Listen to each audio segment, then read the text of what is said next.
In times of calamities, where will you run? Where will you hide?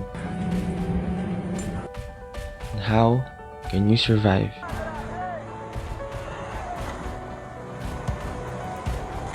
All about that here on Sci Center of Maui 111. One of the worst scenarios that can happen unannounced is this devastating, heart-breaking earthquake in Nepal.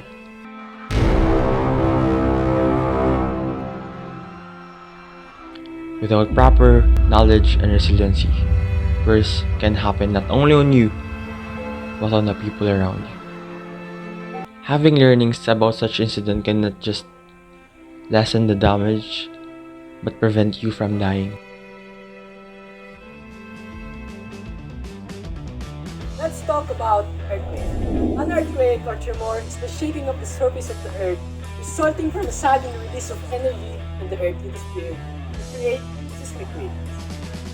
Earthquake is caused by a sudden slip and a fall of the tectonic plates that are slowly moving, but they get stuck to the edge due to friction. When the stress on the edge overcomes this friction. Earthquake epicenter occur mostly along the tectonic plate boundaries, especially on the Pacific Ring of Fire. It manifests itself by shaking, displacing, or disruption on the ground. One of the massacres that is caused by this event is on August 2, 1968. At around 4:19 a.m., there was a strong earthquake with a magnitude of 7.6 epicenter at Casiguran. There are buildings that fell and big cracks on the ground.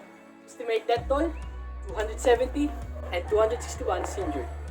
Other destructive examples are the Davao del Sur earthquake 2019 incident with a magnitude of 6.9, magnitude 6.5 at Leyte earthquake 2017, Negros Oriental earthquake 2012 with a magnitude of 6.7, and so much more. Earthquake cause people to express or feel emotional distress, and people feel anticipated on what could be the possible damage in their belongings. They can be easily startled and have a hard time to sleep, and the memories of a certain happening might affect their thinking. We cannot prevent natural earthquake from occurring, but we can mitigate their effect by identifying hazards for building safer structures and providing education about earthquake.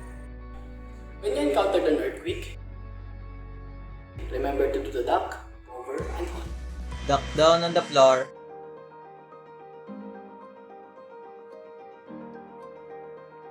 Take cover under a sturdy table or desk.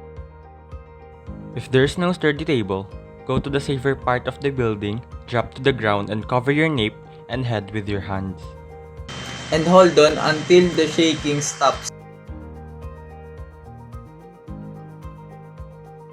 Remember, avoid danger spots near windows, hanging objects, mirrors, or tall furniture. If you take cover under a sturdy piece of furniture, hold onto it and be prepared to move with it. Hold the position until the ground stops shaking and it is safe to move. If you are in a car, pull over and stop. Set your parking brake. If you are in bed, turn face down and cover your head and neck with a pillow. If you are outdoors, stay outdoors away from buildings. If you are inside, stay and do not run outside and avoid doorways. After the shaking stops, expect and get ready for the aftershocks.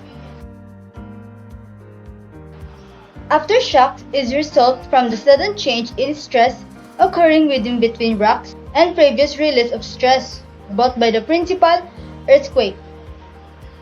Aftershocks are earthquakes that follow the largest shocks of an earthquake sequence. They are smaller than the main shock and within rupture 1 to 2 length distance from main shock. Remember, in time of calamity, Remember, in time of calamity, In time of calamity, Remember, in time of calamity, it is a must that we it is a must. it is a must that we it is a must that we should should be be ready. ready. This is Edward Nicobaran. This is Meredith Sarminas. This is Mark Ebreo.